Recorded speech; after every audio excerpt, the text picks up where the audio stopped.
วันนี้รอกส่งมันบานสกอลกระไดรำคาญกรมเปเวลี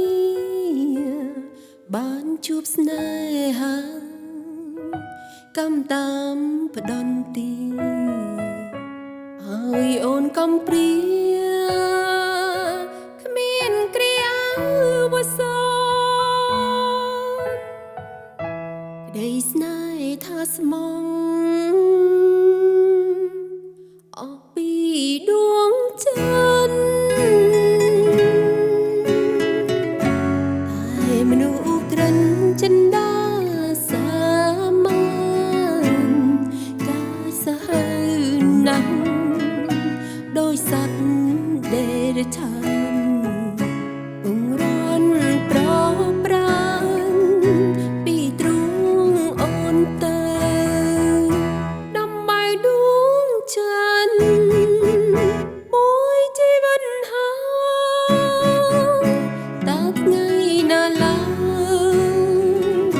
អូនបានជួបបើព្រេងវាសនាមកតម្រូវឲ្យអូនឃ្លាតទៅអូននៅស្រណោអូនព្រាត់ពីបងគេសើចសាប់បងតែអូននៅស្ដាយទឹកចិនដែលស្មង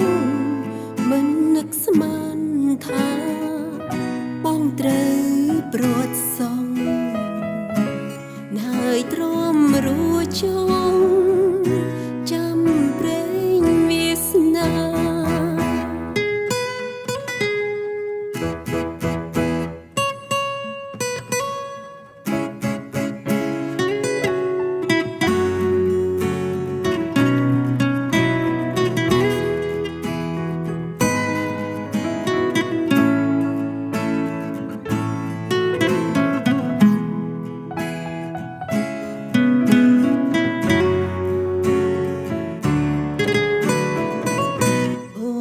ព្រាត់ពីបងគេសើចសាប់បង